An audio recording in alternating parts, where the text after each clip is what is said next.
ಕೇಳಿದೆ ಇದ್ರ ಅರ್ಥ ಏನಾದ್ರು ಗೊತ್ತಾ ಅಂದೆ. ಯಾವ ನನ್ನ ಮಗನ್ ಗೊತ್ತು ಸರ್ ಅಂದ್ರು. ನಾನು ಹೇಳಿದೆ ಕನ್ನಡದಲ್ಲಿ ಇದ್ರ ಅರ್ಥ ನಾನು ಹೇಳ್ತೀನಿ ಕೇಳಿ ಅಂದೆ. ಏನು ಅಂದ್ರು, ಆ ಪಾಪಿಯ ಈ ಪಾಪಿ ಬೋಯ್ದ್ನ ಈ ಪಾಪಿಯ ಆ ಪಾಪಿ ಬಡ್ದ್ನ ಅಯ್ಯ ಪಾಪಿಯೇ ಅಯ್ಯ ಪಾಪಿ ಮುಂಡೆ ಮಗನೇ. ಕೇವಲ ನಗೋಕಷ್ಟೇ, ಏನು ಮಾಡೋಕ್ಕಾಗಲ್ಲ. ಈ ಮಕ್ಕಳು ಪಾಪ ಹೆಂಗೆ ಆಗ್ಬಿಟ್ಟಿರ್ತಾರೆ ಅಂದ್ರೆ, ಒಂದು ಹಾಡು ಫೇಮಸ್ ಆದ್ರೆ ಅದೇ ಒರಿಜಿನಲ್ ಅಂತ ತಿಳ್ಕೊಂಡ್ಬಿಟ್ಟಿರ್ತಾರೆ.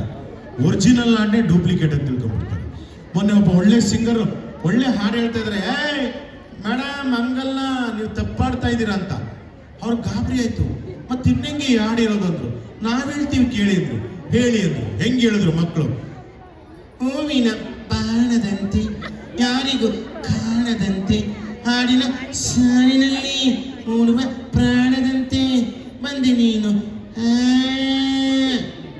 ಪಾಪ ಸಿಂಗರು ಹೂವಿನ ಬಾಣದಂತೆ ಸುಶ್ರಾವ್ಯವಾಗಿ ಆಡ್ತಾ ಇದ್ರು. ಒರಿಜಿನಲ್ ಒಪ್ಕೊಳ್ಳಿಲ್ಲ, ಡೂಪ್ಲಿಕೇಟ್ ಆಡಿ ಅಂತ ಅವ್ರು ನೋಡಿ. ಜನ ಹಿಂಗಾಗ್ಬಿಟ್ಟಿದೆ. ಹಂಗೆ ಒಂದು ಹಾಡು ಬಂದಿತ್ತು, ಒಂದು ಹಾಸ್ಯಲೇಪನ ಕೊಟ್ಟಿದ್ದೆ.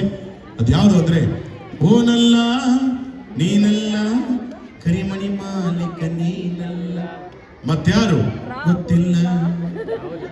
ಇವತ್ತು ಒಳ್ಳೆ ನ್ಯೂಸ್ಗಳು ನೋಡ್ಬೇಕು ಅಂದ್ರೆ ನಮ್ಮ ಚಂದನ ಟಿವಿ ನೋಡಿ. ಗೌರ್ಮೆಂಟ್ ಎಲ್ಲ ವೈದ್ಯಕೀಯ ಪದ್ಧತಿ, ಶಿಕ್ಷಣ, ಸಮನ್ವಯತೆ, ಜನಪದ, ನೃತ್ಯ ಎಲ್ಲ ಇರುತ್ತೆ. ಆದರೆ ಅದನ್ನ ನೋಡಲ್ಲ ಯಾರನ್ನು. ಯಾವ್ದು ನೋಡೋದು ಜಾಸ್ತಿ? ಅಲ್ಲಿ ಪಕ್ಕದ ಮನೆ ತುಂಟ ಅಡ್ಡಿ ಕರ್ಕೊಂಡು ಹೊಂಟ. ಈಗ ಅಂಕಲ್ನ ಪರಿಸ್ಥಿತಿ ಏನಾಗಿದೆ?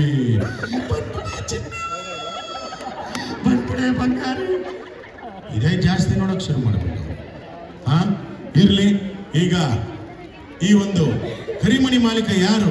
ನಮ್ಮ ಎಚ್ ಡಿ ಕುಮಾರಸ್ವಾಮಿ ಅವರು ಕೇಳಿದ್ರು, ಸರ್ ಯಾರು ಅಂತ. ಅವ್ರು ಹೆಂಗೆ ಹೇಳ್ತಾರೆ ನೋಡಿ, ಮಾತಾಡ್ತಾರೆ. ಎಚ್ ಡಿ ಕುಮಾರಸ್ವಾಮಿ ಅವರು ಮಾಜಿ ಮುಖ್ಯಮಂತ್ರಿಗಳು, ಹಾಲಿ ಕೇಂದ್ರ ಸಚಿವರು. ಅವರ ಧ್ವನಿಯಾಗಿದೆ ನೋಡಿ. ಬ್ರದರ್, ಇತ್ತೀಚಿನ ದಿನಗಳಲ್ಲಿ ಈ ಗಂಡಸರು ಅಕ್ರಮ ಸಕ್ರಮವಾಗಿ ಕರಿಮಣಿಗಳ ಸವಾಸಕ್ಕೆ ಹೋಗಬೇಡಿ. ಅದರಿಂದ ಬಹಳ ಪ್ರಾಬ್ಲಮ್ಗಳಾಗಿದೆ. ಈ ಕರಿಮಣಿ ಮಾಲೀಕ ಯಾರು ನನಗೆ ಗೊತ್ತಿಲ್ಲ. ಅಲ್ಲಿ ಸಿದ್ದರಾಮಯ್ಯ ಬರ್ತಾರೆ, ಅವ್ರು ಕೇಳಿ. ಇವತ್ತು ನಮ್ಮ ಸರ್ಕಾರ ಇಲ್ಲ. ಬರ್ತೀನಿ ಬ್ರದರ್, ನಮಸ್ಕಾರ. ಹೊರಟು ಬಿಟ್ರು. ಸಿದ್ದರಾಮಯ್ಯವ್ರು ಕೇಳಿದ್ರು, ಸರ್ ಕರಿಮಣಿ ಮಾಲೀಕ ಯಾರು? ಅವ್ರು ಹೆಂಗೆ ಮಾತನಾಡ್ತಾರೆ ನೋಡಿ. ಏಯ್ ಹೊಡಿರಿ ಕಪಾಲ್ಕ ಅವ್ರಿಗೆ, ಕಳ್ಸಾಚೆಗ ಅವ್ರನ್ನ. ಕರಿಮಣಿ ಮಾಲೀಕ ನನಗೆ ಗೊತ್ತಿಲ್ಲಪ್ಪ. ನಿನಗೆ ಮದುವೆ ಆಗಿಲ್ವೇನಯ್ಯ? ನೀನೇ ಕರಿಮಣಿ ಮಾಲೀಕ. ನಿಂದೇನಪ್ಪ ಸಮಸ್ಯೆ? ಧರ್ಮಸ್ಥಳಕ್ಕೆ ಒಂದನೇ ಹೆಂಡತಿ ಬಂದೇ ಇಲ್ಲ ಸರ್. ನೀವು ಫ್ರೀ ಬಸ್ ಮಾಡಿಬಿಟ್ಟು ನಮ್ಮ ಹೆಂಗಸರು ಮನೇಲಿ ಇರ್ತಾ ಇಲ್ಲ. ಮೊನ್ನೆ ನೈಟ್ ಯಾಕೆ ಅಕ್ಕಿ ಸೋಸ್ತವಳೆ ನನ್ನ ಹೆಂಡತಿ. ಬಸ್ಸು ಖಾಲಿ ಬಂತು ಅಂದ್ಬಿಟ್ಟು ನೈಟಿಲೇ ಹೋಗ್ಬಿಟ್ಲತ್ತಾಗೆ. ಆ ಫೋನ್ ಹಿಂದ್ಗಡೆನೆ ಆಧಾರ್ ಕಾರ್ಡ್ ಹಾಕಬಿಟ್ಟವ್ರೆ, ಒಂದು ಕವರ್ ಹಾಕೊಂಡು. ಫೋನ್ ಮಾಡಿ ನನ್ನ ಮಗಳಿಗೆ ಹೇಳ್ತಾವಳೆ, ಒಂದು ಡ್ರೆಸ್ ತಗೊಬಂದ್ಬಿಡಮ್ಮಿ, ಬಸ್ಸಲ್ಲಿ ಕೂತೀನಿ ಸೀಟ್ ಹಿಡ್ಕೊಂಡು ಅಂತ. ನೋಡಿ ಹೆಂಗಾಗ್ಬಿಟ್ಟದೆ. ಮನೇಲಿ ಇಡ್ತಿರೇ ಇಲ್ಲ. ಗಂಡಸರು ಅಡುಗೆ ಮಾಡ್ಕೊಡೋರು ಯಾರು? ಊಟ ಹೆಂಗ್ ಮಾಡೋದು ಸಿದ್ದರಾಮಯ್ಯನವ್ರೆ? ಇಂದಿರಾ ಕ್ಯಾಂಟೀನ್ ಮಾಡಿದ್ದೇನಪ್ಪ. ಹೋಗ 5 ರೂಪಾಯಿ ಕೊಟ್ಬಿಟ್ಟು ಊಟ ಕೊಟ್ಟು.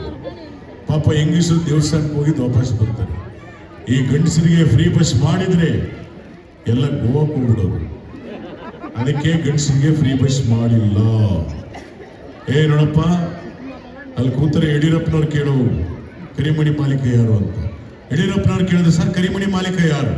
ಯಡಿಯೂರಪ್ಪನವ್ರು ಹೇಗೆ ಮಾತನಾಡ್ತಾರೆ? ಬಂಧುಗಳೇ, ನಮ್ಮ ಅಪ್ಪನಾಡೆ ಗೊತ್ತಿಲ್ಲ ಸ್ವಾಮಿ, ಯಾರೇ ಕರಿಮಣಿ ಮಾಲೀಕ? ನನಗೆ ವಯಸ್ಸಾಗಿದೆ, ರಿಟೈರ್ಡ್ ಲೈಫ್ನಲ್ಲಿ ಇದ್ದೀನಿ. ನನ್ನ ಮುಂದೆ ಬಂದು ಕರಿಮಣಿ ಬಿಳಿ ಮೇಲೆ ನಾಚಿಕೆ ಆಗೋದಿಲ್ವೇನು? ಯಾರು ನಿಮ್ಮನ್ನು ಕಳಿಸೋದು? ಸರ್ ಹೌದಾ ಒಲಿಯ. ಯಾರೇ ಹೌದಾ ಒಲಿಯ? ಬಾಯಿ ಮುಚ್ಕೊಂಡು ಕೂತ್ಕೊಂಡು. ಹೌದಾ ಒಲಿಯ ಸಿದ್ದರಾಮಯ್ಯನವರು ಸ್ವಾಮಿ? ನಾನು ಹೌದಾ ಒಲಿಯ ಅಲ್ಲ. ರಾಜ್ಯ ರಾಜಕಾರಣದಲ್ಲಿ ರಾಜಾವಲಿ ಎಲ್ಲ ನಮಸ್ಕಾರ. ತಾಯಿ ನಮಸ್ಕಾರ, ಮಕ್ಕಳು ನಮಸ್ಕಾರ. ಇದಾದ ಮೇಲೆ ಕರಿಮಣಿ ಮಾಲೀಕ ಸಿಕ್ತ ಯಾರು? ಕರಿಮಣಿ ಮಾಲೀಕ ರಾಹುಲ್ಲ ಸಿಕ್ಬಿಟ್ಟ ಅಂತಂದ್ರು. ಇದನ್ನು ನಮ್ಮ ಚಾಮರಾಜಪೇಟೆ ಜಮೀರ್ ಅಹಮದ್ ಖಾನ್ ವಸತಿ ಮಂತ್ರಿಗಳು ಜಮೀರ್ ಅಣ್ಣನ್ಗೆ ಹೇಳಿದ್ರು, ಅಣ್ಣ ಕರಿಮಣಿ ಮಾಲೀಕ ಸಿಕ್ಕಿದ್ದಾನೆ, ಏನ್ ಹೇಳ್ತೀರಾ? ಕಂಜಾಜಲೇಶ ಆ ಪಾಪ ಲಾಟ್ರಿ ಎಣ್ಸಾಡಿದ್ದು ನಮ್ದೇ ಸರ್ಕಾರ ರೀ. ಕರಿಮಣಿ ಮಾಲೀಕ ಎಲ್ಲ ಅಂತ ನೋಡಿ. ಕಾರ್ಯಕ್ರಮ ಎಷ್ಟು ಚೆನ್ನಾಗಿದೆ ಮಕ್ಕಳದ್ರಿ. ಇವತ್ತು ಗ್ರೀನ್ ಗ್ಲೋಬ್ ಅಕಾಡೆಮಿ ಚಪ್ಪಾಳೆ ತಟ್ಟಬೇಕು. ಇಂಥ ಕಾರ್ಯಕ್ರಮ ನಿಮ್ಮ ಶಾಲೆ ಕಾರ್ಯಕ್ರಮ. Chetan sir hats off. ನಮ್ಮನ್ಗೆ ಇಷ್ಟ ಒಂದು ಫೋಟೋ